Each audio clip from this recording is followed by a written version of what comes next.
Hello, everyone, and welcome to the Lizard Brains podcast. I'm your host, DJ Alessandrini. I'm joined by my co-host, Tom O'Gorman, who also happens to be rank number 1 on autocrossrank.com. The website is finally functioning, Tom, because everyone knows that you're the best ever autocrosser.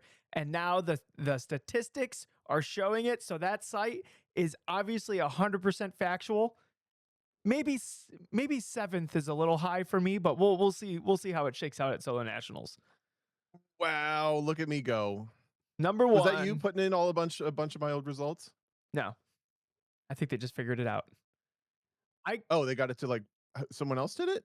Well, that's crazy. There was a couple errors on yours that I submitted like tickets for, where like you would lose 200 Thank points. you. Like you lost 200 points, but you won the event. So like obviously like something got a little weird. But that wasn't enough to like shoot you to the top. So I don't like, because you were like 5th-ish. And then all of a sudden I loaded up one day just to see how the algorithm's treating me after Grissom. And Tom's number 1. Woo! Yeah. Wow, good thing I'm going to win every autocross for the rest of my life. That's what I'm number the 1 best. means. That's what number 1 how means. it works. You're going to get 7th for the rest of your life. No! Oh, no. I'll get 7th at PAX at Nationals. Hey, that wouldn't be too bad. Yeah, nice. Too bad How's it going? Too bad PAX doesn't work like that. It's going well, Tom. I had Grissom this last weekend, and yeah. I went into Saturday very tired, Tom. But we'll talk about that in a second. How are you doing? I'm good. I have the weekend basically off. I did the only thing notable that I did this weekend, I went to my first drag brunch. And it was so fun. I'm assuming you've never been to one of these, right? I'm 80% sure what it is, but I just want to be sure. That's like drag queen like breakfast. Yeah. Brunch, okay. Yeah. Or brunch, whatever. What did you eat? So it's like 3 hours. You're sitting there having your breakfast, having mimosas, and then there's just like really loud music playing, and there's one person dancing around the room having the time of their life. And it's just like full of joy and fun. And my brother had never been to a drag show ever, so they made him get up, and everybody else in the room that had never been, and do like a runway walk down the middle of the restaurant. And, like, it's just like everybody being silly and having fun together. It was a lot of fun. That does. I highly recommend if you can go to one. There was one at the local brewery right next to my brother's house, basically. So we went. After hearing about your brother, I'm thinking I don't want to go, because if I had to do just don't raise your hand. Because if I had to do a runway walk in front of a bunch of people, I think it would be like a where's my hand situation, or like what do I do with my hands? Because, no, you just embrace it. No, I would be like, how do I walk? I don't even remember how to do this. And I would just be like stumbling around. Yeah. Okay. Fair enough. Yeah. It's like the moment you think about it too much, all of a sudden you can't do the thing. Yeah. Yeah. It's like what do I do with my I want to see you do it still though. Now I want to see you freeze up. At Spring Nationals, Tamara was trying to figure out how I was launching the car, and I'm like, oh well, like I'm not sure what I'm doing. Like, let's just pay attention to what I'm doing. And all of a sudden, I couldn't launch the car anymore, and it was like, God, I can't think about this, like, or I'm just not going to be able to do it. You got to think about pink elephants. Yeah, that's how you launch a car. You heard it here first from the Lizard Brains podcast. Mm-hmm. But yeah, otherwise I have nothing exciting happening. I watched some racing. I did some sim racing. I won a GR86 Cup official race. Whoa. At like 11 p.m. I don't know if that's good or bad, but I had to work my ass off for it. What track? Okayama. Okay, that probably got a decent amount of population.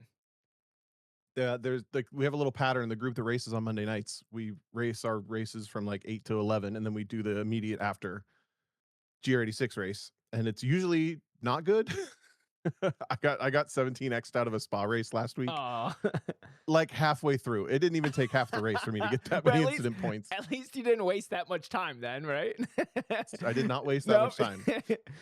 Well, meanwhile, freaking Luke McGrew qualifies at the back, and he's like, I'm just going for 0x. And he ends up finishing like 6th after starting 20th because so many people had wrecked and all this draft racing and all this. I'm like, I had the wrong strat. Spa on a GR86 does not sound fun. I don't like Spa regardless. I had to coach 2 people in Spa last week, and I freaking hate Spa. It's just, I just don't like driving that track. I don't know if like it being the only server with population in Assetto Corsa like for all time, like ruin Spa for me, but I just don't like doing laps on Spa.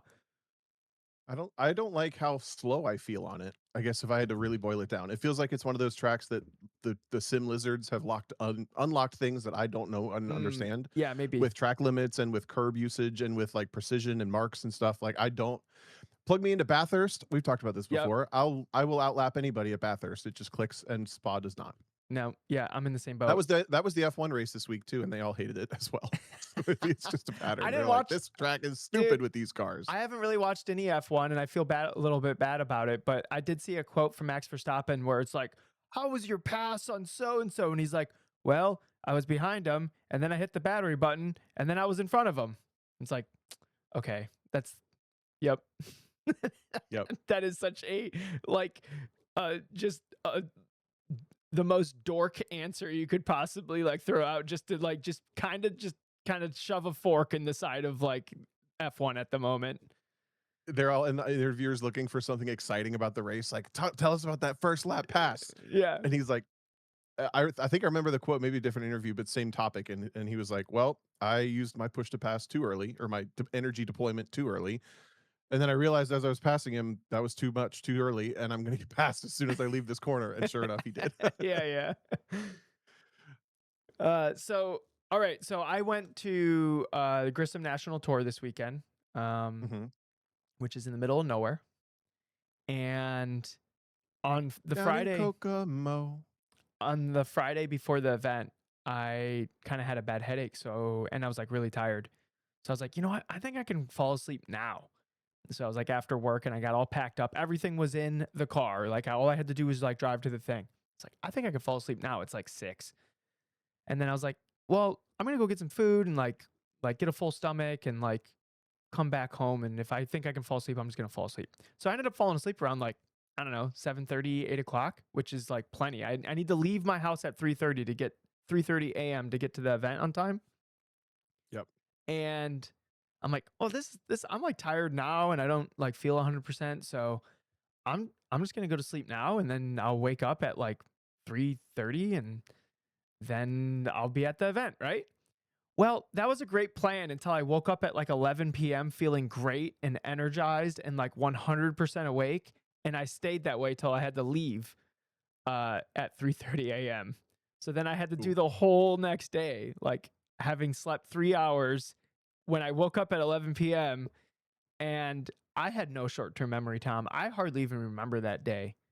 Like that day was like people say, "Oh, it was a blur." I don't remember anything from that day. I like it was like I was in like the military or something and like it was just 100% muscle memory that like carried me through that experience. There's no memory from day 1 of Grissom. This is on Saturday, the first competition day. Yeah. Oh boy. Yeah, no sleep is not a good recipe for DJ's best. No. I'm kind of sensitive to sleep, so I like That's what I mean, yeah. I think my first run was like halfway decent, and then the other 2 runs were like basically my first run again because I couldn't remember the course. So, like I just did 3 first runs. Like that's what that was. Okay. I At what point did you become aware that this was going like not well? Was it like in the car the second run kind of thing, or was it before that? It was when I walked the course, and then I was trying to think of the course, and I couldn't like remember any of it, and I was like, "Uh-oh." And then That's extra sad at this place because every single Grissom course is the exact same. in my defense, this was and I never throw shade on the podcast until now. That was the worst nationals course I've ever driven, Tom. It was not good. It had twice as many cones as necessary, and every cone had like 17 pointer cones on it. So it was just like pointers everywhere. And so like, you know how like sometimes if there's like, let's say there's 3 cones on the inside of a corner, and you'll put like 1 pointer, 2 pointer, 3 pointer on all 3 cones. So like you can kind of pick out visually which is the one that you thought was important during your course walk, right? Mm-hmm. Yeah, but when all the cones have like 12 plus pointers on them, they all look the same. And then there's like twice as many cones as necessary to like actually make the same path. So you run into like, which cone was important in this like collage of cones again? And it was just like maybe if my brain was like fully functional, like maybe I would have just like been able to like just deal with it. But not having any short term memory and having the course difficult to remember made honestly day one was a little bit of a dice roll, and it like worked out for me because I was still in Sure. the noise going into day two. But it could have went very poorly, and I would have just felt awful for just being like a little lazy and not driving to the event the day before. So lesson learned for me, even if I have a headache or whatever, like I'll just drive as close to as I can before like I start like head nodding from like, like dozing while driving. And then I'll get a hotel and then wake up whenever. But when I went to sleep too early, woke up too early, was jacked up and ready to autocross like, a whole 12 hours early. And yeah.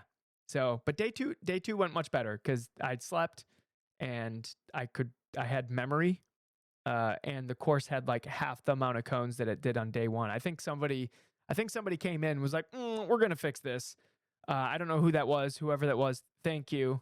Uh, but Sure. like people are kind of negative at events.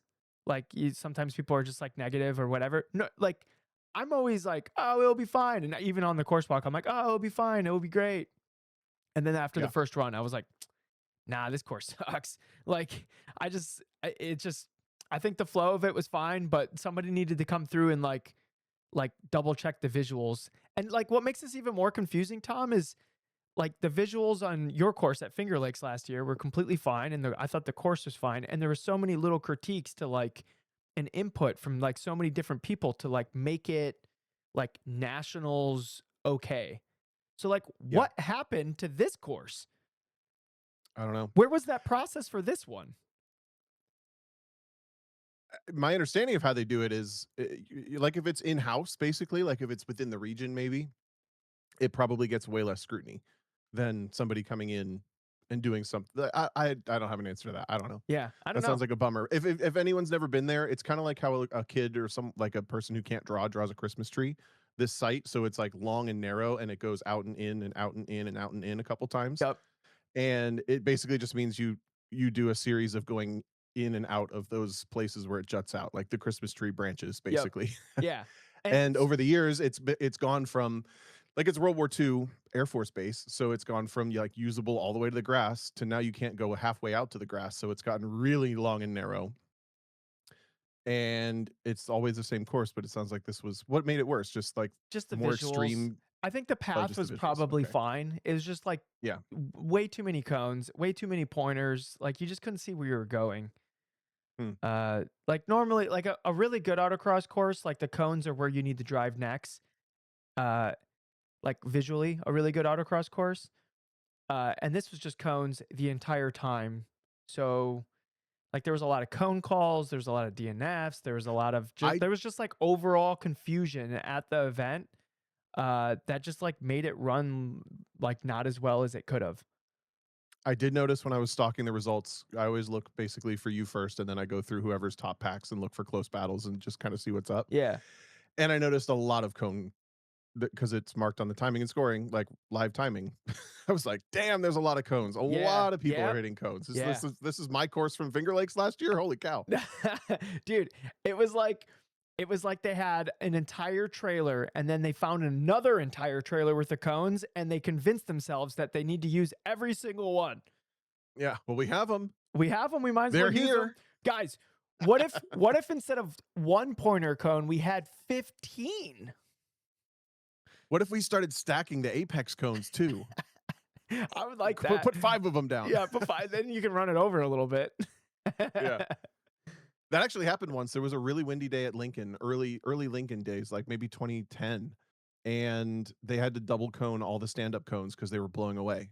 And then that inevitably created the, well, does it count as 1 or 2 debate? Because autocrossers are the way they are. Dude, we're out of control. But we did really like, we had video of people running over the bases of cones and the thing not falling over because it was twice the weight. I would cut that margin down. I'm like, I'm an inch closer now. Like I can actually touch these things without like them like, because like sometimes you run over the base and the way the tire hits it, it just like flips it up.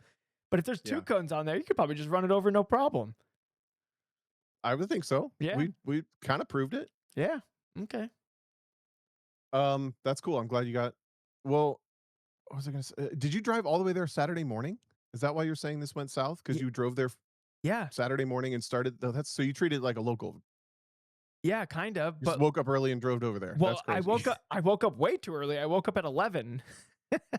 I was supposed to wake up at like 3 and then drive there, but I woke up like 4 hours earlier than that. Right. Yeah. Man, I did do that once one year for solo nationals. I could not go to sleep, or for some reason I was up late, and at like midnight I decided to just leave. And it was a 12.5 hour drive, so I didn't, luckily I didn't have to drive that day, but I did have test and tune runs that day. And I got there after I took maybe a 30-minute nap in my car on the side of the highway basically.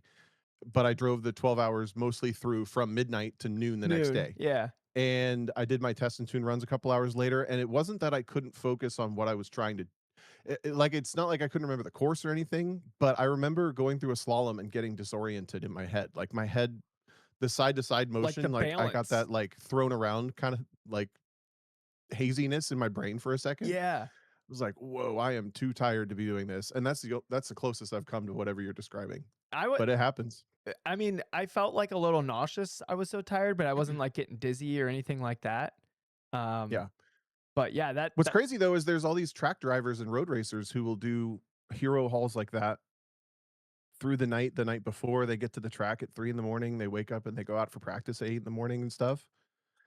I think they can't be road course driving is a performing little bit less memory uh intensive. demanding like it's less intensive, Yeah. I think, for the most part, You can but even I think still, like, the man, you're starting the weekend so far behind. yeah, well, remember that one time that me, you, and Eric Catil stayed up till like 4 in the morning, and then we like woke up at like 7 and went to the track and then raced all day? Like Yep, that's kind of the same. Like it is. I obviously didn't drive my best that day, but like it was functional. You Right. I think you won races. Like you and Eric went out there and like dominated the day, if I remember right. Probably. I mean, I'm the number one autocrosser. Oh my god. I'm kidding. Autocross rank has ruined this podcast because Tom is now So stupid. uncontrollable. Uh, I actually think you know how I feel about that. We talked about it in the Discord a little bit. So if you're not an autocrosser or filled in, there's a new site that takes all of your results and it essentially creates like an iRacing driver rating, but for autocrossers yep. based on your results and who you've beaten and all this stuff. And I think caring about that is so silly. I But if it I is a love it metric, though. because what I know, so hang on, I had to think about it. I had to zoom out for a minute and Okay. think like, why do I think this is stupid? And I think it's more of a at the point where I'm at in the like I understand that's not how it works. Like it's there's no correlation to like your autocross ranking and your skill potential. The same way that there's literally no reason to have a no pro drivers rule in any sort of motorsports, you Yeah. know?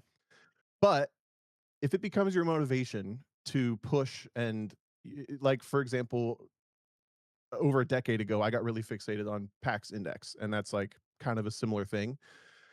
And that was my motivation to like do a better job. I wanted to win packs at every event, not just my class, because that meant I won my class and that I was mathematically, theoretically the best driver there. And that was what I was pushing for.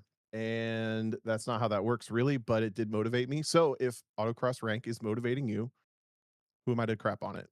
I do think it's silly to care about it though. Like if you're over there inputting all your results and making sure that your historical data back 20 years is all in there and everything, you need to at least be going to the same number of autocross events that you're uploading into your thing to make sure that you're still doing a good job driving. I have uploaded 0 events into the thing. Okay.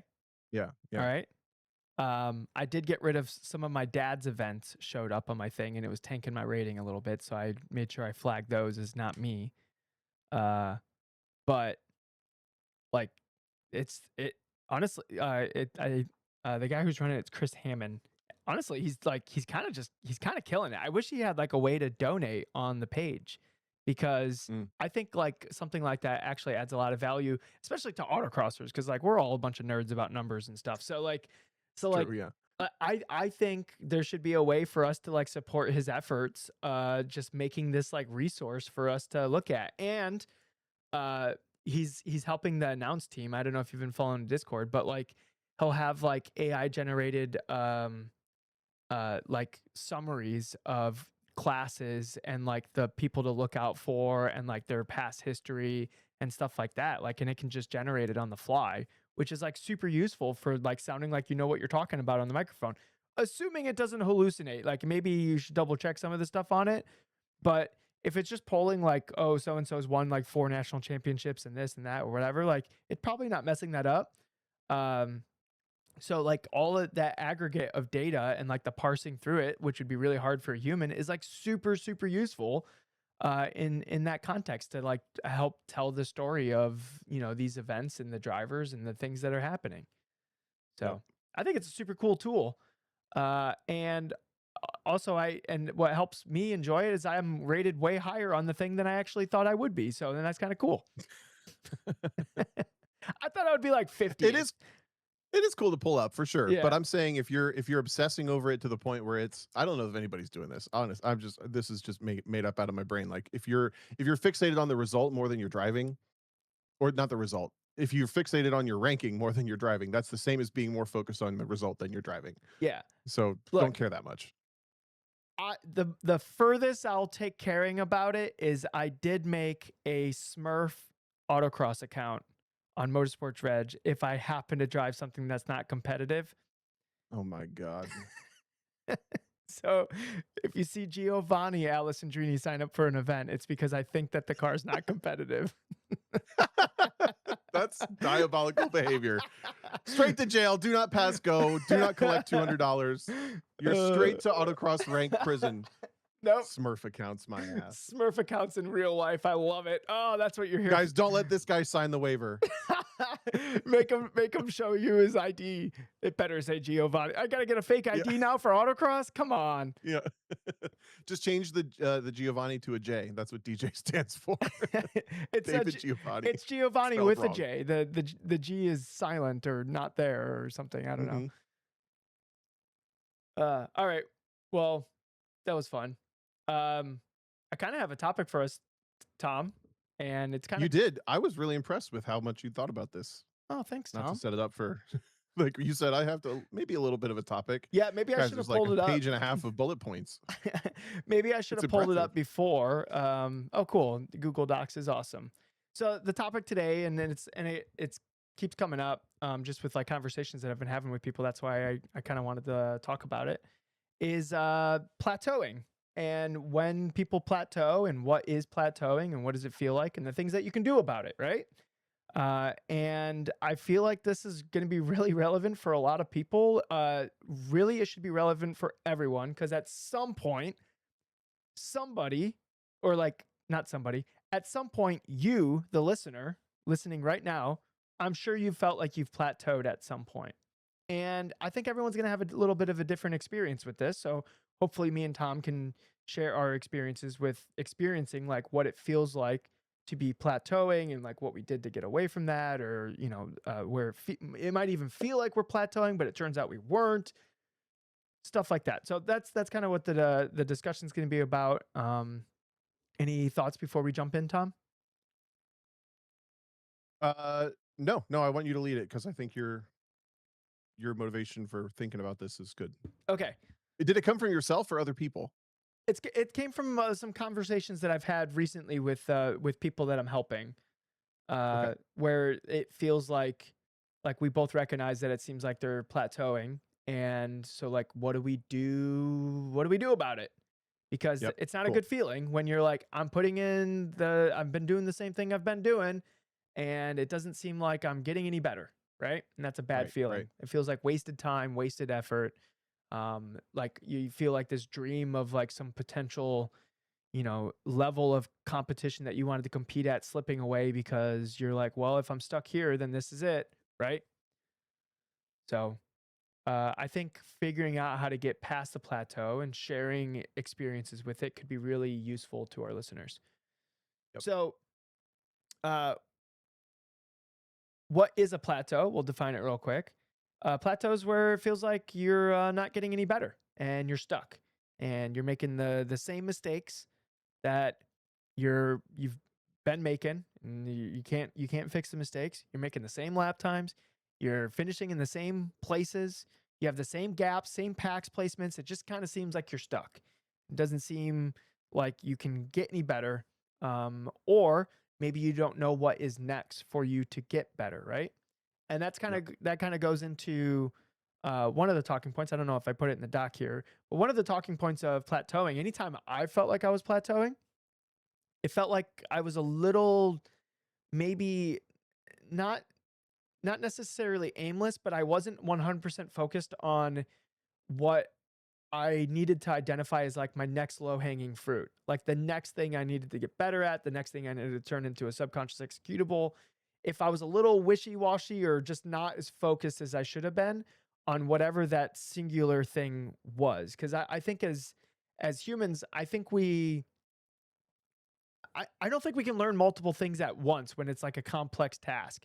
I think we have to break it down into like singular, like I'm going to focus on like my the way the way my foot hits the brake pedal. I'm going to focus on the way my foot comes off the brake pedal, or I'm going to focus on the you know this my, getting backsiding the first cone of the slalom instead of just driving by it or whatever. And then like you do that enough, it turns into a subconscious executable. Now it's like just the thing that you do most of the time. Sometimes we have to revisit it. But I feel like a lot of times plateaus come from situations where you haven't identified the actual focus of the thing that you should be working on. Any Say that thoughts? the plateau comes from not being able to focus on the thing you should be working on. Is that what you just said at the end there?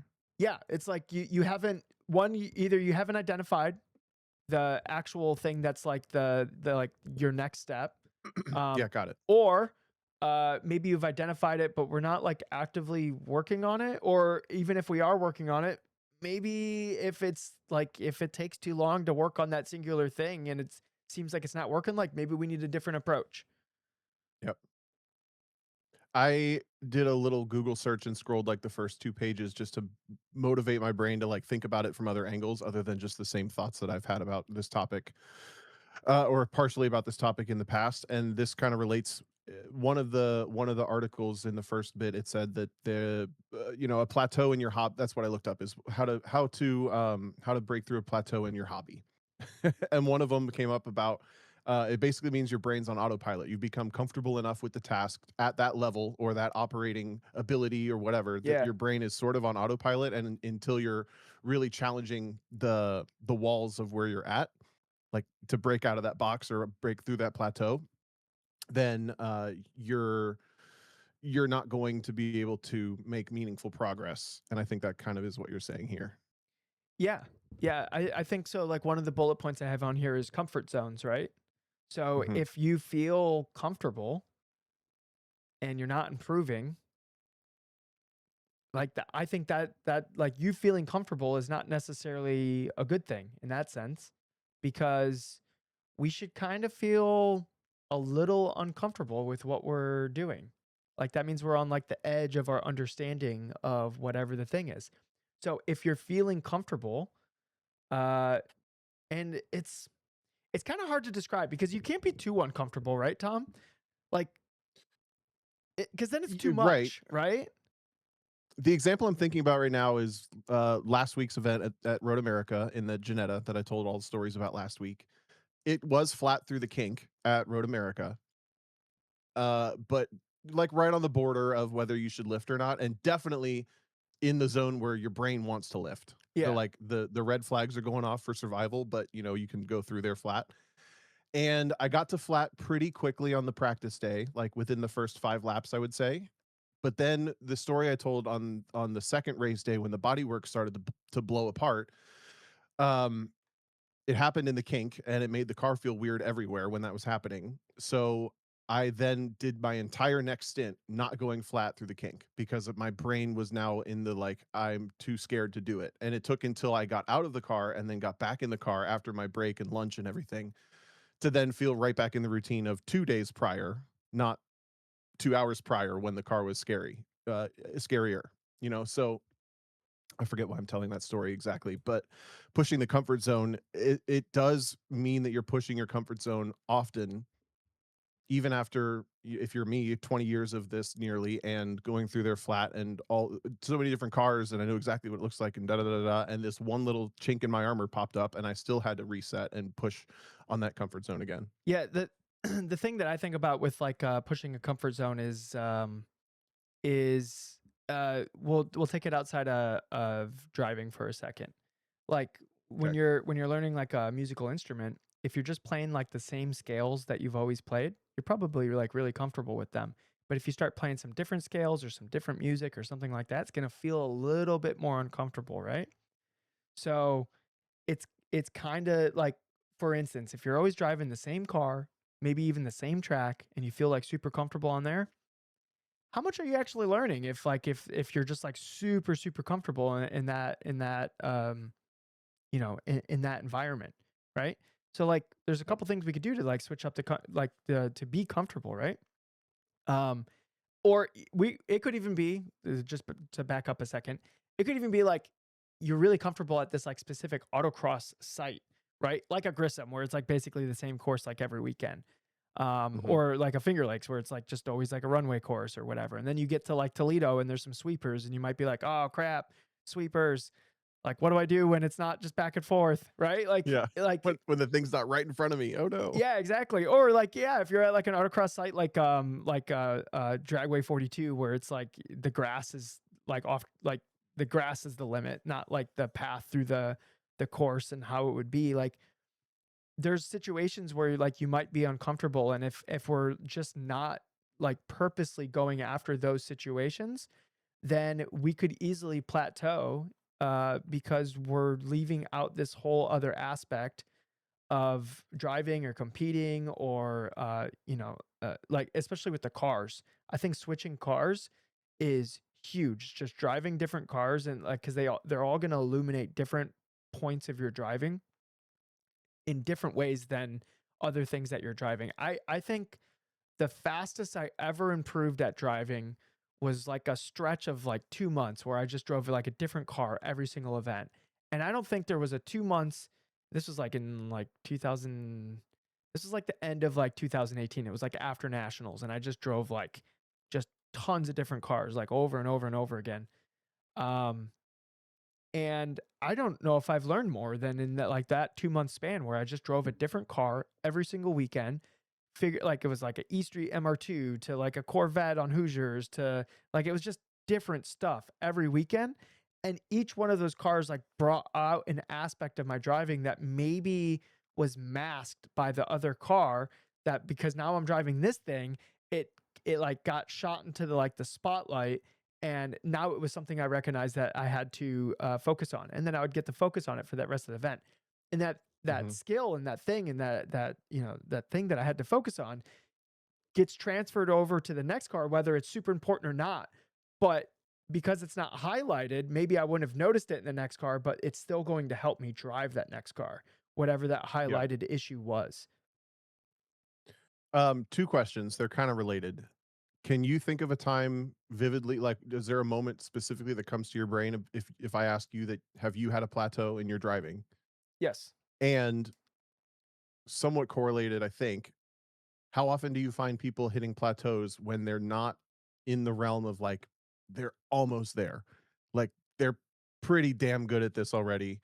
They've done a lot of their own work. They're I don't know. They would be a factor in a competition, whether it's track or autocross or whatever, and they're feeling plateaued. You or they are feeling plateaued in that zone because you're not able to win as often as you want, and you know it's because you're like almost there. I Did mean, you follow my question? So my yeah, my I could opinion on follow that that. question is I basically only encounter these plateaus of people who are pretty far into the hobby as far as like their ability behind the wheel, their performances, their ability to self-diagnose, like they're pretty advanced uh to simplify it. Yeah, they're pretty advanced level drivers. Like this isn't necessarily as often a novice debate or a first year doing this type thing debate or Yeah. do you agree with that? Sometimes I do believe that those people are possible to yeah, plateau. I no, keep interrupting you. Go ahead. I do come across people that like are seconds off pace that just continue to be seconds off pace. And there's probably like there's a lot of like we all know those people at autocross and those people that are like just seconds off pace and they keep being seconds off pace. It's a commitment issue. It's Yeah, I agree. or like a life chaos issue where there's so much going on in their life that racing is like the escape of the chaos. And it's not necessarily like a focus of, it's not this like burning desire that like lives inside of them where they like, when they have an idle moment of just free thought, it doesn't immediately go to racing. You know what I mean? Right, right. Yeah, like that So what's your example of me of plateauing. your plateau? Yeah, I think I because plateaued. I'm curious where it falls on my theoretical spectrum here. Yeah, I think I plateaued like 2021 to like 2024. I think was like kind of flat for me. I don't think I was really like Whoa. improving all that much. Okay.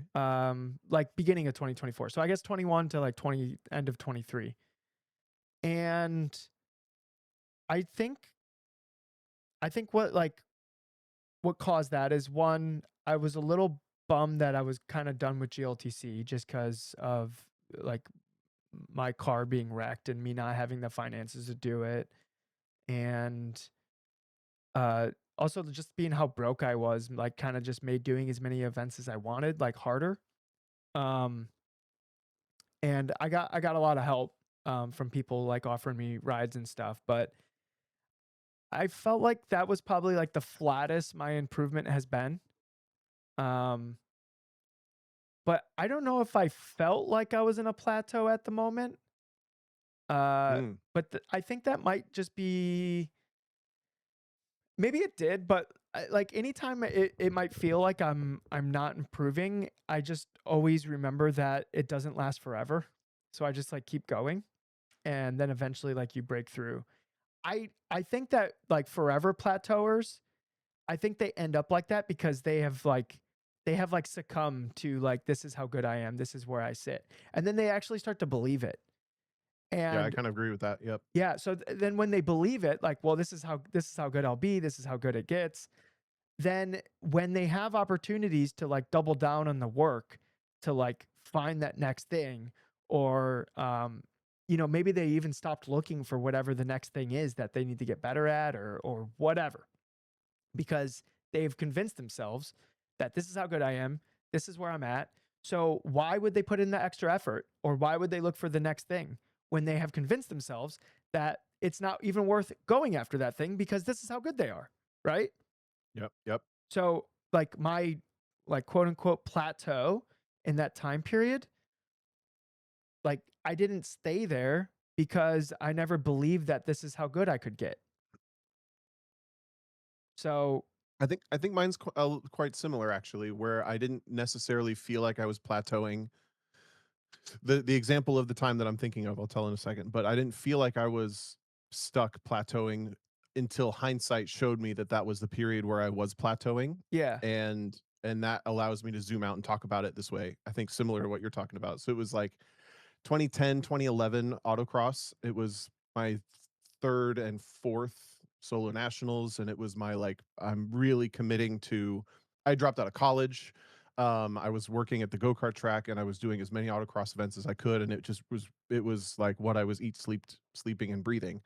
But throughout all of 2010 and 2011, I effectively drove different cars all year long. I didn't have like a routine ride until 2012, and then I was driving with Dave Montgomery in his CRX, and that was the first time I did like a whole season with the same person in the same car.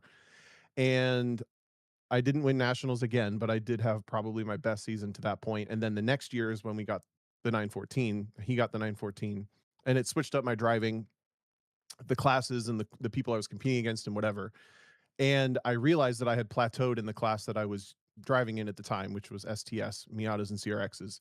And I didn't notice how good I had gotten by being in the bloodbath of that class, yeah, because I was not winning often. And then I was winning often, but I still couldn't win nationals. And then as soon as I left the class the next year, I won nationals. And like it was a different environment because the class is more of a builder's class and all this and whatever. But throughout the plateau period of the previous like 2.5, 3 years, I didn't feel like I had gotten any better, other than that I was like in the fight of that type of class and that type of uh there were people nationally everywhere you would go. There yep, wasn't like, oh, you have to go to this area to get competition or anything like that. Or wasn't there like one person that's really fast. It was like a lot of people who were really fast everywhere you went. And yeah, I guess I'm kind of losing steam on my story, but Well, I it is think interesting how you like you don't notice it's happening, both in that you're getting better and that you're plateauing. You know, they feel almost one and the same yeah. until you get the hindsight. We're like, damn, I got really good during that period, and it carried into the next thing that I did, and I didn't notice how good I'd gotten until I did the next thing. I wonder, like, to me, that kind of illustrates the idea of like a false plateau, where maybe it would have been really easy for you in that moment to feel like you're not improving, but that's because everyone around you is also improving a lot. So like your references, your benchmarks are just keeping step with you. So it just kind of feels Mm, like, are we even getting better at this thing? When really like everyone's just like rising. And then it takes you like leaving that rising tide to yeah. go elsewhere to go like, oh, actually we were all getting way better because we were all like pushing each other and ourselves. So like in that scenario, I think that's like a false plateau, which is something also I wanted to touch on, where like this would happen at the Steel Cities region, where everyone was just improving so much at that region that it might be very easy for somebody to think like, I'm not getting any better. I keep getting like eighth on packs. Like, oh, I'm just forever 10th, 8th, somewhere in that range, right? But everyone was getting so much better that if you weren't getting better, you would have went from 10th to like 20th, right? Yeah, correct. Like Right. like you would have been passed, but everyone is continually getting better. So it might not feel like you're getting better, but you are. So sometimes like branching out of like your little local area or going to do something different or new or whatever can kind of help you identify if it's a false plateau or if you've actually plateaued. But I think the kind of the thing that we're identifying here, Tom, just with this conversation, is that if if it if you never recognize the plateau and like you don't like truly believe that you've plateaued, then you probably haven't.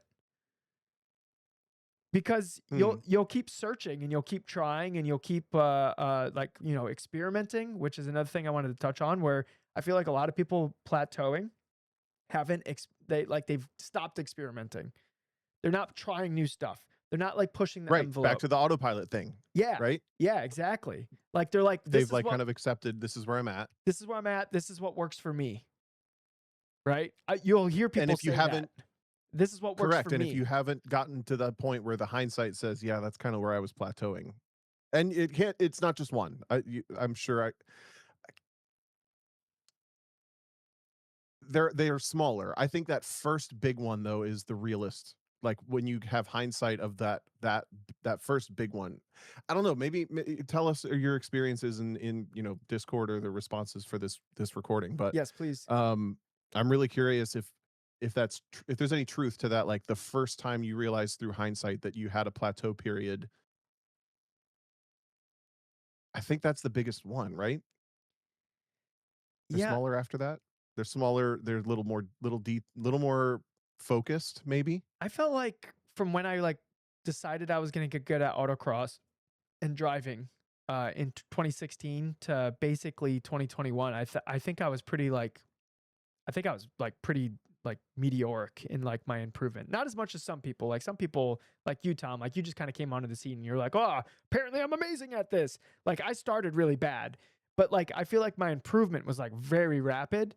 Um Sure. and then like and when I say my plateau, it just felt like I wasn't like making any meaningful gains in that time. And that might have had to do with something that I wasn't really doing anything new. Like I wasn't really doing GLTC anymore.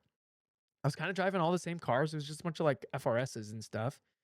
Like I wasn't driving really anything like all that interesting, right? Like Right. yeah, I was kind of just doing like the same thing and it felt like kind of the same thing. Uh so maybe like another takeaway from this conversation would be if you feel like you're not improving, then do something different. Yeah. I had two things written down for that. Basically, change a part of your routine. Any part of it, really. I mean, this could even be the palate cleanser event that we talk about all the Yep. time, where you just drive a different car, a different discipline, or a different site, different region, different track, whatever. Change a part of the routine, and see, if you can observe when you change a part of your routine, if there's any discomfort that pops up, like what things are making you Yeah. uncomfortable are probably the thing to like push on a little bit. Yes, And then exactly. the other thing that I stole the verbiage, the wording of this from my Google search, but I had something close. It was basically to introduce an artificial constraint. I like that. And that might be kind of like, that might be if I got a we good keep one. the autocross. Go ahead. Go ahead. Uh, Not walking the course. Yeah, that's a weird one though, because that's not a pattern you want to carry on. So But that's it might identify maybe something that you're like, it might. I didn't realize that I had this weakness in terms of like this element caught me out, kept catching me out in this way. So like maybe like now I know to pay extra attention on that on my course walks because I know Sure. that on the fly looking at it like like I'm not gonna handle that type of element very well. Right. Another one could be your local region gives you 6 runs and you limit yourself to 3. Like your brain is focused on 3 because that's what you get at nationals. Yeah. Or you go to the track and instead of driving every single lap, pit after 3 laps. And that's like, what did I, and then go through like, what did I not feel confident in? Where did I not nail? What would have held me back from getting pole in that session or Yeah. winning the TT in that session? Like, put an artificial constraint. I got to win packs every event. Something. I got to be the best autocrosser in autocross rank.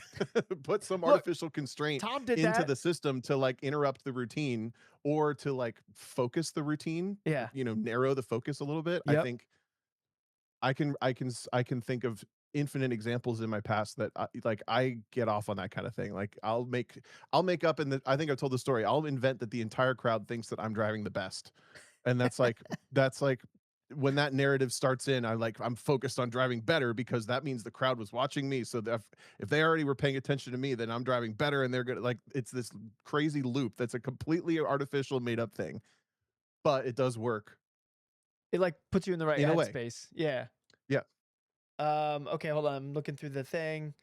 Oh, here's one. If you are lacking good instantaneous feedback, I think you can end up plateauing. So that could be like a couple different things. Like, are you in a class where, like, whether it's locally or even nationally, where maybe you're not getting pushed.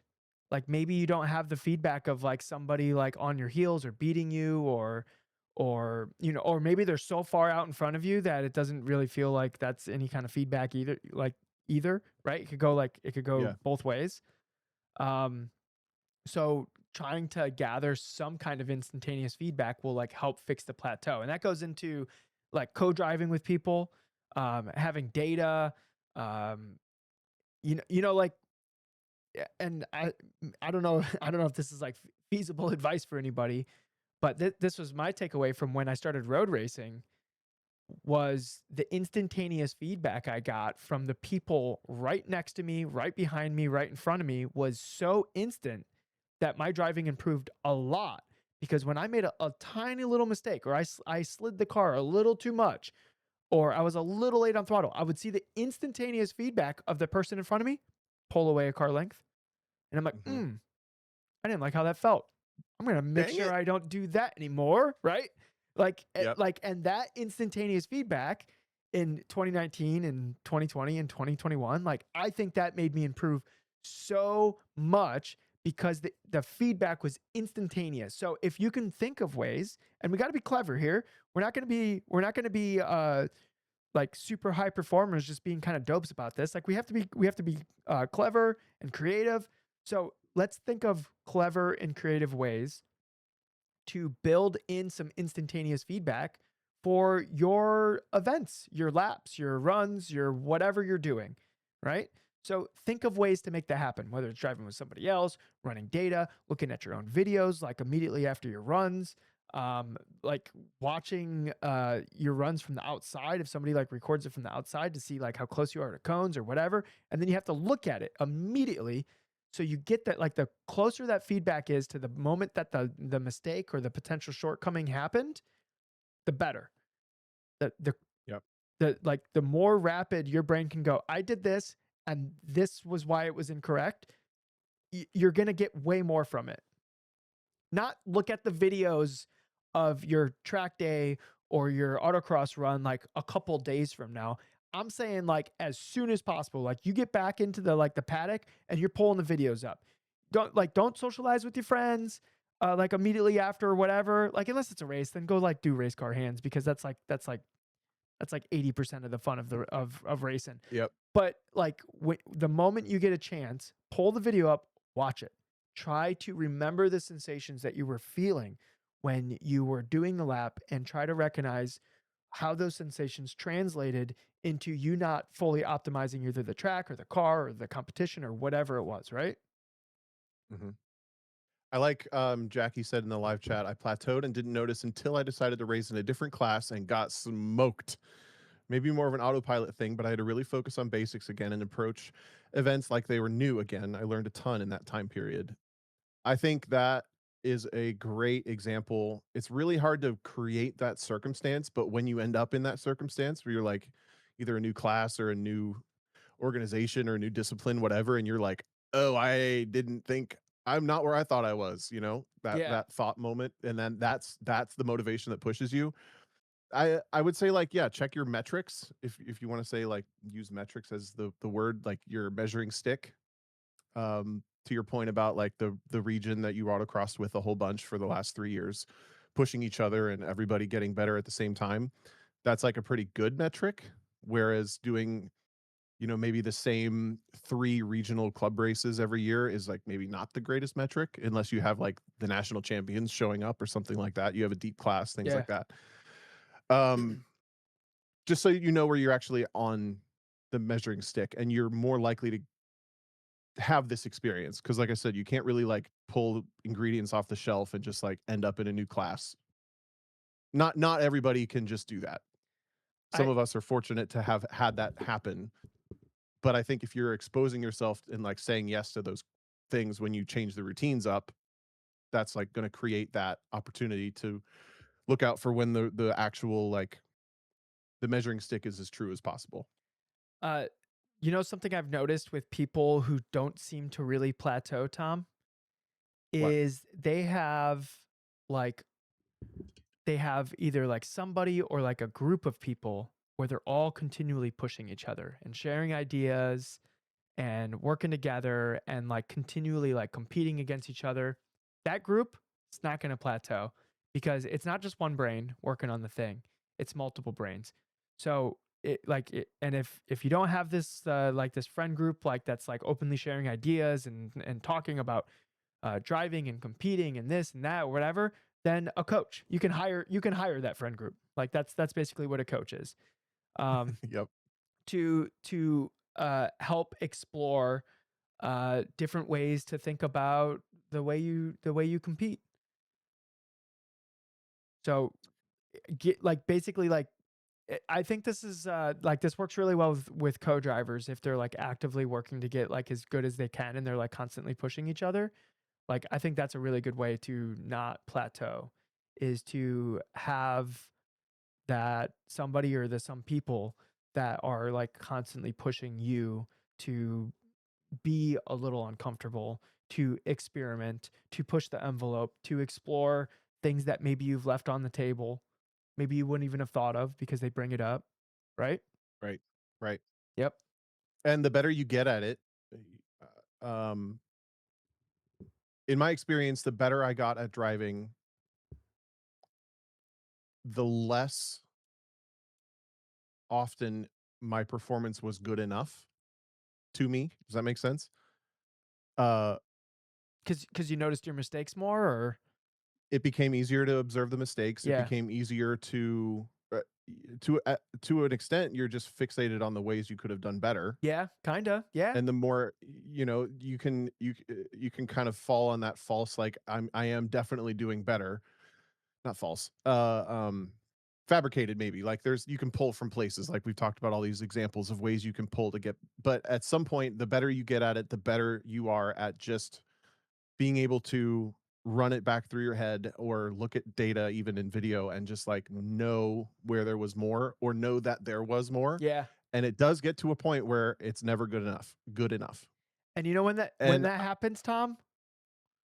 we just have to shut up because we look like such assholes if we bring that up. Like somebody will come up and be like, "Wow, great job today," and you're like, "Well, I left more time out there." Well, We all there's a know. difference between We knowing it all, and socializing yeah, about yeah. We that all way. know But that. We that's all know that. yeah.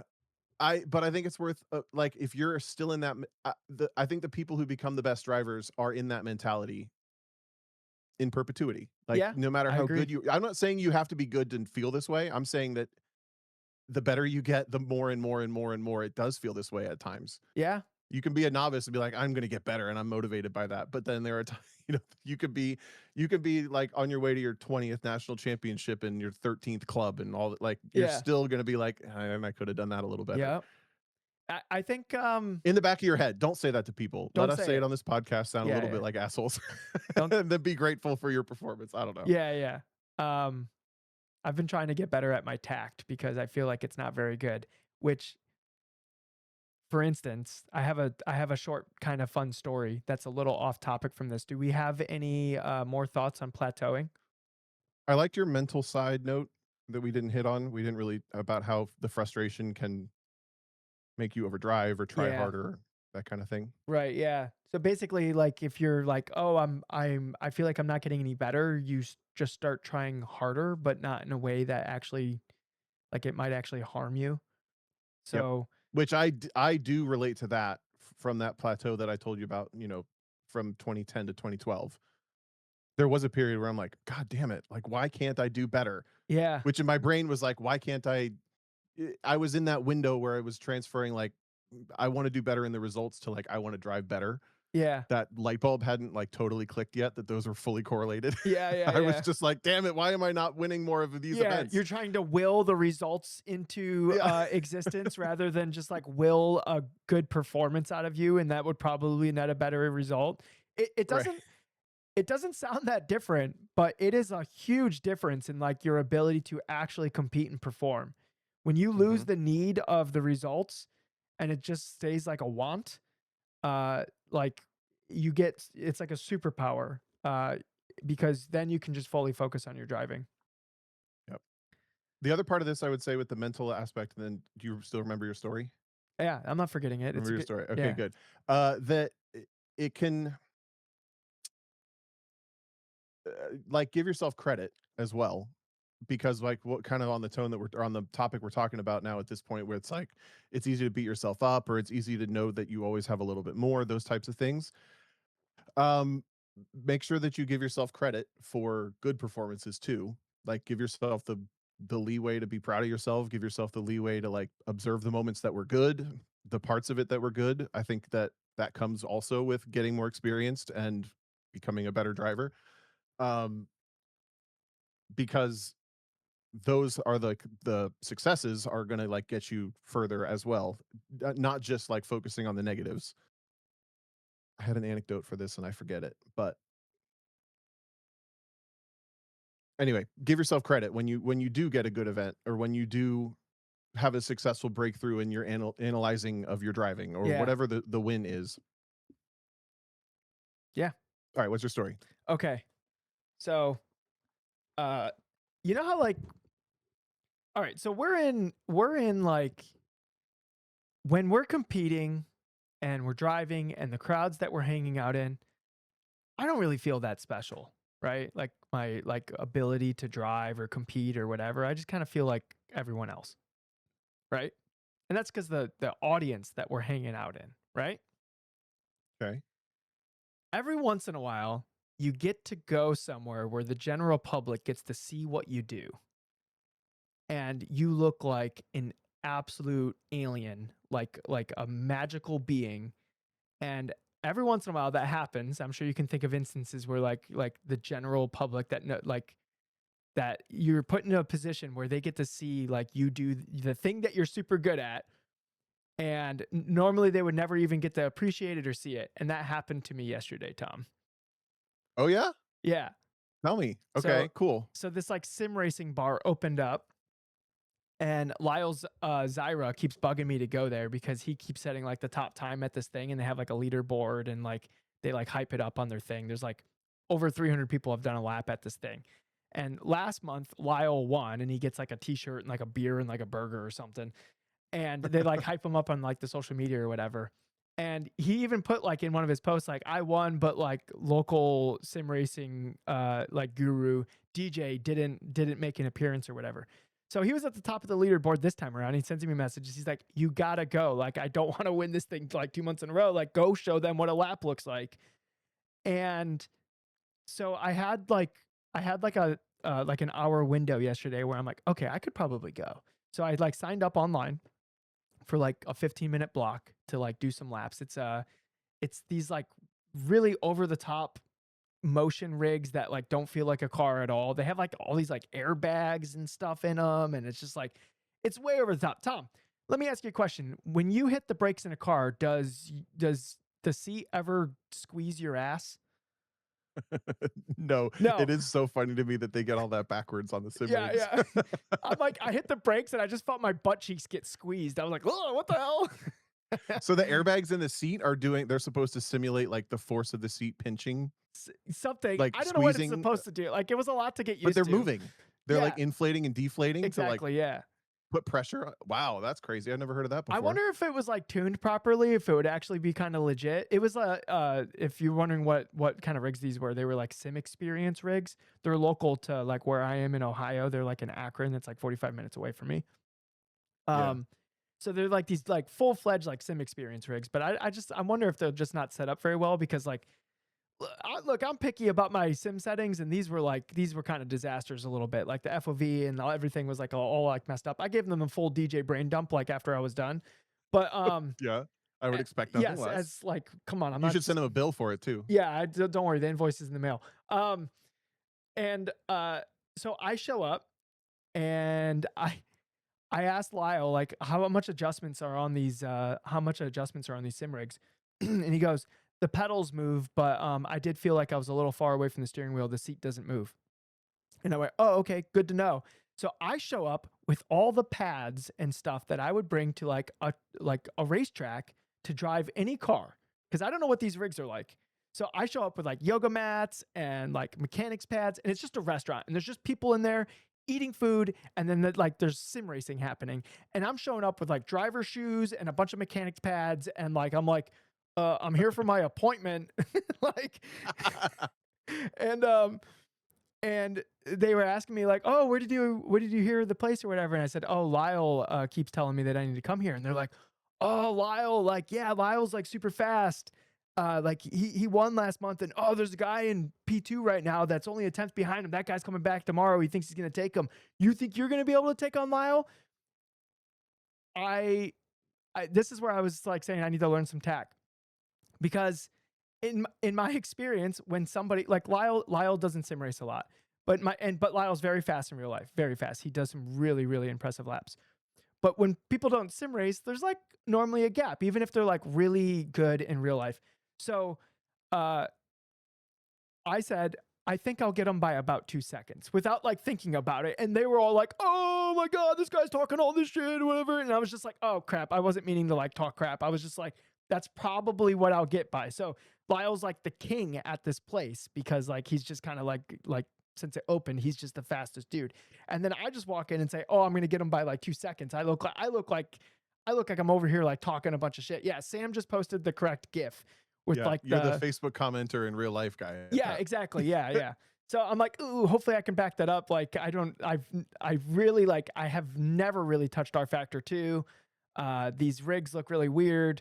I'm looking at the FOV settings, and it's like super stretched, and like the shift horizon and everything's not set properly, but it's like, oh, and the driver line was on, and I'm like, oh my God, am I gonna be looking at that, or like am I gonna look at references? And there's a lot of stuff like kind of like stacked against what I'm doing, right? So I sit in the rig, I get my pads all set up. I'm waiting for them to like start the thing, because they like start it like remotely, because you only get like the 15 minutes or whatever. And they were like, the employees, they were like kind of a little excited, because they're like, whoa, like maybe he will like beat Lyle or whatever. So I knew like some people were watching me. And I did like a lap, crashed because I'm not used to R Factor 2, and then another lap, and I crashed again. And I'm like, this is like, I'm not that embarrassed, because like this is just kind of how it is when you're like jumping on a new like simulator. Yep. And then I like started to put some laps together, and by like lap 5, I beat Lyle. But I was like, oh my God, there's so much more time out there. So like I just kept like doing some more laps or whatever. And then I was like, I probably had him by about a second. Um, and then the thing stopped. And like halfway through the lap, I was like, oh, I really strung some corners together. Like I think I'm probably like a second up on my time. And then it ended. And I was like, oh crap, whatever. So I get out of the rig and there's like a crowd of people behind me watching. It was people that were eating because they were all like, when I showed up, everyone was just crashing the whole time. And they're like, wow, that's really hard. Like, how do people do this or whatever? I think, Yeah. I think like employees went around and gathered people. Oh, you got to watch this guy do laps. Because when I got up, there was like a crowd behind me watching me drive in the simulator. And people were so hyped that like, whoa, that's what it looks like on their Instagram. Tom, they posted like, they posted like, uh, DJ Allison Drini, pro driver, visits the shop or whatever. Pro laps look different. That's what they said in their on their Instagram thing. And I'm like, oh, nobody told them I'm not a pro, but thanks, guys. Like, it Don't doesn't. let the facts get in the way of a Yeah, good story. You got exactly. to work that. You got to work your way in there and like either like I don't know, get a partnership or some sort of. I don't You got know. to work this Well, angle. we'll see. We'll see. We'll see. I'm not sure if I want to take the time to do that. It would have to be like worth my while in some capacity. But uh, You could they coach 10 people at once instead of one. Ooh, uh there's a good one. ooh, Seminars that'd at be the tired. sim. Ooh, seminars at Sorry, the we'll sim thing. brainstorm later. Yeah, yeah, yeah. So that's super Okay. cool though. So Yeah. so they actually set me up with another session so like they could keep watching me drive. And then I went out and dropped like another like 6/10 or whatever. I almost got Lyle by 2 seconds. It was only 1.6. Um but yeah, like very rarely do you get an opportunity where the thing that you've been working on and you don't notice how good you get at the thing because you're constantly surrounded by other people who are also very good at the thing. And that Mhm. becomes your normal. Like that environment is your normal. But then you go out into a space where people are just eating burgers and they hop on the simulator and they're like, wow, that's like cool and stuff. And like, man, this is harder than I thought it would be. And then they get to see somebody who can actually do it. Yeah. And you get to feel what like their amazement of that thing is. I was eating it up, Tom. Because it's very rare That's so that it cool. was very rare where you get like that general public like appreciation of your skill. Yeah. I am all for like celebrating those types of moments when you have like a niche hobby of any kind. And especially like what we do, I think it's unappreciable in a way relative to what most people think driving is. Like when you're a great woodworker, carpenter, like you carve something impressive, you create something impressive, like drawing, you create something impressive. For the most part, people aren't going to be like, I could do that, Right. because they freaking know they can't. But that you watch driving on video, and 90% of people are not going to know the difference between like I could do that. You know, there's a Everyone little bit more of the I could do that because everyone drives every day. Yeah, everyone thinks they're a good driver. Like everyone. Right. So Yeah. I'm all for celebrating that. Can I indulge my story that made me think of? Oh yeah, go ahead, please. Um I used to work for this marketing company that Dodge was their main client. So we did a lot of Dodge marketing events at auto auctions and all sorts of stuff. And for a couple years we did a event called the National Viper event. And we did it the second year we did it was at NOLA Motorsports Park, and it was the year the Viper ACR, like I think it was 2016. The Viper ACR came out, and we had two Viper ACRs there. And then at NOLA Motorsports Park, they had an autocross course set up on the skid pad. They had a quote unquote drag strip set up in the long like part of paddock, and they had a drift course. And we were doing a marketing event for this National Viper thing that comes together, and it's like Viper owners from everywhere. And there's road course, autocross, drift, and drag, and they get to do a little bit of everything in a combination of Vipers and like Hellcats and SRT stuff. So they have the staff rotating through the modules based on their like experience. So I was rotating between the road course and the autocross course, and our main reason was to give rides to people or ride with them if they wanted like some instruction. But for the most part, we were in supplied cars, not their cars, and for the most part, we were giving rides. And to zoom back from this country, from this company, I got into this company in 2014 when I was only autocrossing and I was just starting to road race. it was all circle track guys, all like good old boys from the South for the most part. So I came in Yeah. as like a pretty competent driver, but I had barely done any road racing and I had done autocross. So I'm like, I'm an autocrosser. Yeah, That's yeah, literally yeah, the yeah. label is like, he's done autocross. And at most of the events, we would do autocross, but it was like the lane of cones where you could do like 20, 30 Yeah, so miles you an can't really hour. showcase like what you're Correct. So yeah. no one ever understood what Tom does autocross really meant until this event where they had the local SCCA club come out, set up a course. They had a Viper, a Challenger, and a Charger SRT for us to drive and give rides in these cars while they took runs in their own cars. We weren't allowed to drive their own cars. And one of the days, it turned into basically me going for the fastest time I could in the Viper on the autocross course because people had noticed how much faster my runs were than anybody else in the entire event. Yeah. Like by like seconds faster. Yeah, And yeah, yeah, yeah. it started to attract a crowd. Like people would just be like, "Can you do a run? I want Yeah. to see how it And you're looks." like, It was uh, just like yeah, people watching me I autocross. know. How That was cool the is whole that? event. And it was like, this never happens. I'm gonna fucking cherish this. I'm gonna celebrate Yeah. this for the rest of my life. No one cares about this ever. And I do it Ever. for my full-time hobby. Yeah. And now for the first time ever, I feel like I'm getting this like public, like, whoa, you're doing that, Yeah, it's exactly, dude. the coolest feeling. It is the coolest feeling. And it happens so rarely that it's Mhm. almost like it's happened before and I've like missed it. And I'm like, oh no, I should have treasured that more. So like now when I feel it happening, I'm like, oh, okay, I know how rare this is. I gotta eat this up. Yeah. It's cool. It's cool when it gets like some appreciation outside of the sport. Cause I think people Yeah. in the sport will appreciate like, hey, good job today, right? Yeah, but Yeah. even still, there's a lot of haters in this sport too. There's a lot of like, I could have done that. Depends on where you're getting it from. You're getting it in person, it's going to be positive. You're getting Yeah. it online, it's probably going to be negative, Yeah. unfortunately. I made a they say you cut the course joke on one of Alan Patton's videos that he posted. It was the one at VIR where coming into the lower snake, he like drops like half the car like off the curb. Yep. And that's a classic. They say you cut the course spot in iRacing. So like Yep. I made the joke and a lot of people completely understand the joke, right? So like if you cut the course in iRacing, the spotter comes over the mic and says, "Oh, they say you cut the course, you're gonna have to give back the time, or they'll black flag you," or something like that, like word for word. I think that's what it is. That's how often I've heard it. I literally just like recited it. So, um, I made that joke. A bunch of people get it. Alan's video goes a little viral, so it gets to like the general public. They're not getting the joke. I'm getting roasted because they're like Robin's racing. Like they don't understand the joke. They just Yeah. being complete doofuses about it. And there's no way I can like explain it. So I just have to like let them like be idiots in the freaking comments, like not understanding like the joke or the comment I made because they're just not in it enough to understand anything that's going on. Yeah. Yeah. That's so sad. I, I got like 40 comments on like that, like people just like being doofuses about it.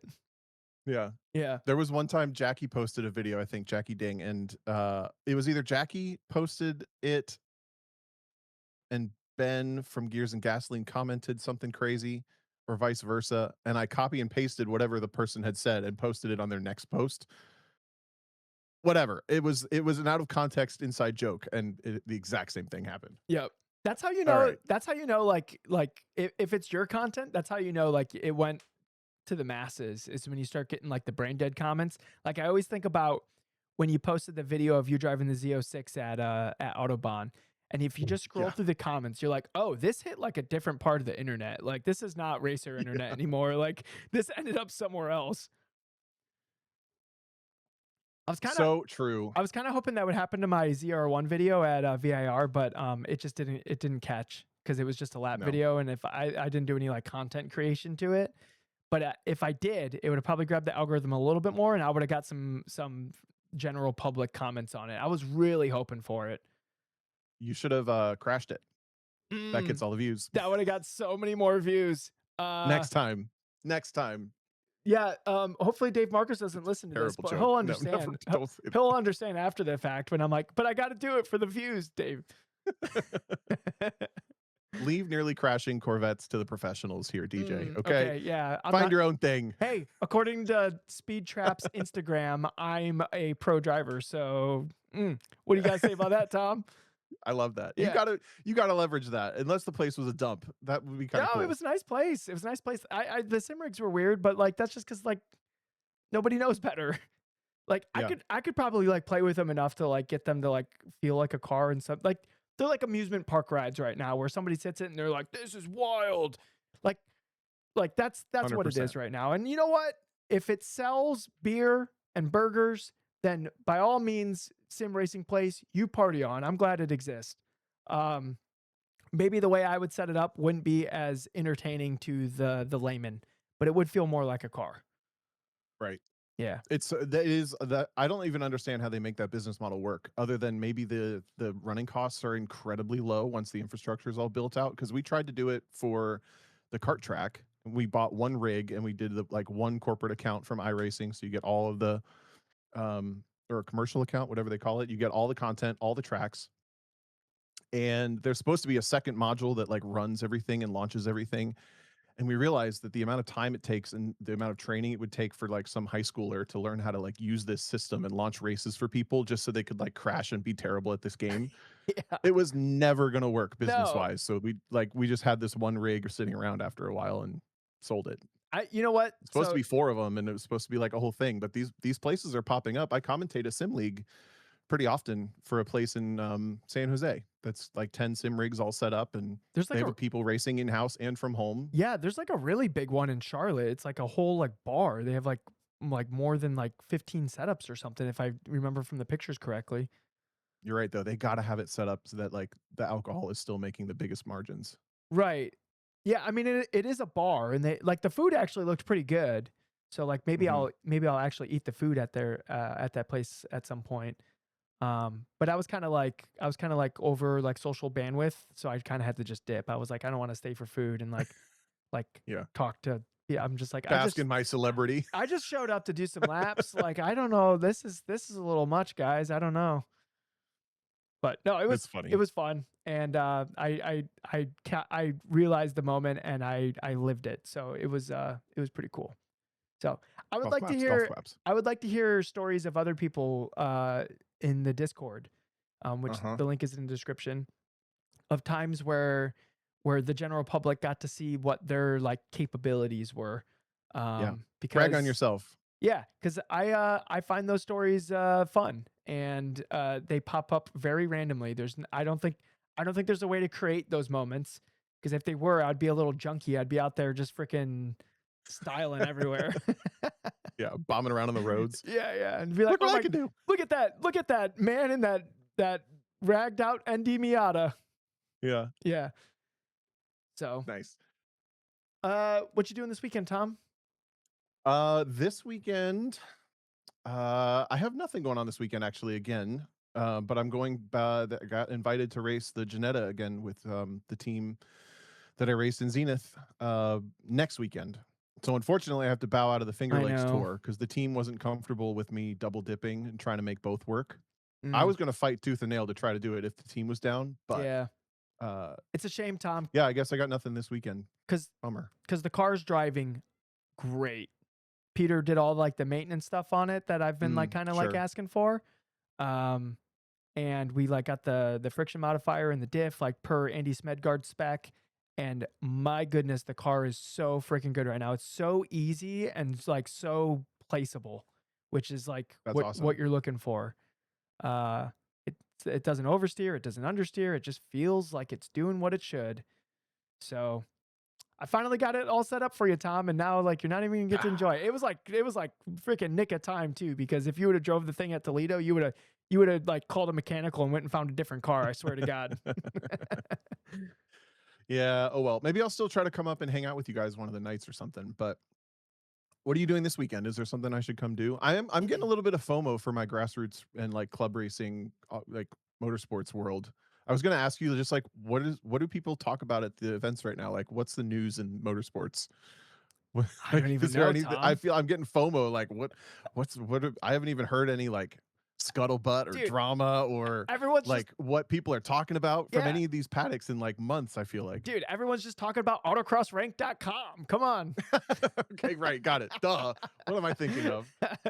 um, this weekend I'm doing a test and tune at NWR. I'm sure you can come, Tom. Like, I'm sure people would be like, "Oh God, Okay. Tom, please drive my car." Like, I'm sure that would happen. I don't know how that would work without a sign up. It's the wait list is long. But I'll be at that. Okay. And then I'm doing the event on Sunday as well. So I'm getting a hotel if you want to stay in it. Yeah, I might look into that. That might be kind of fun. Okay. I would Keep me drive. posted. I would just drive out like Saturday morning, and then just like hang out in the Yeah, area. same. It's like a little short of 3 hours for me. So Yeah, that's not bad. it's like just under 2. But I was gonna get like a hotel and just chill. So you should come out. It'd be fun. I'm like 99% on that one. There was a Cincinnati local event on Sunday, but it's that site that I've told you about that I don't love, Yeah, where they run like too many cars on too small of a course. This sounds way better, even if it's 6 hours of driving. yeah. You should come out. It'll be fun. We will see. Okay. Are you bringing Peter's car? Peter's bringing his car? No. I'm gonna be driving a D Street car on Sunday, and then Saturday I'll probably be taking a bunch of runs in that car too. But I'll probably be taking runs in other stuff. Unless you show up, then Cool. you're gonna totally rain on the DJ drives everything parade. But Nah. like that, I would rather have Tom there and not drive a little less things than not have Tom there. It would be nice to do a little autocrossing. The school that we taught, about half the cars that I drove, I was like, I'm not meshing with this as quickly as I'd like. Yeah. So And I we, do feel like I'm a little out of fighting shape with the okay. autocross Yeah, stuff. and we got Solo Nationals coming up, which I hope you're doing. What's going Planning on on with it. that? Okay, you just haven't signed up yet? Yeah. Okay. Now I have to cancel my national event entry, because I signed up so early. So I feel like I just put stuff off until I know it's happening 2 weeks ahead of time. Okay. Fine. I know. Tom, you never know when you're gonna get to go drive a GT4 Janetta. Though, like, I know. What the hell is this life? I don't even know. though, like, let's be honest, I would have canceled on Finger Lakes too if it was like, oh, a GT4 car, an endurance race at Watkins Glen. Which one do we decide to do? I don't know. This one's tough, guys. No, that totally makes sense to me. So I was ready to fight for both. I just had to tell the team I can't start, and I got to have SCCA put us in the first run group, and everything would have been beautiful. and then I would have worked your work assignment for you just because I think that would be rad. Maybe I always forget about that. Yeah. Oh well, But next year. we would have figured it out. We would have figured it out. So there's a lot of Lizard Brains listeners in the Finger Lakes region. So like we would have found somebody that could like make it work for you. So, but all right. You got any closing thoughts before we end the show, Tom? No, it's good catching up. Okay, that was fun. All right, I'm gonna hit the Good music. topic. Yep. Later, everyone. Thanks for hanging out. If you're out there and you feel like you're in a plateau, remember, you can change your routine, you can check your metrics, whatever, but I love your hair and I hope you win.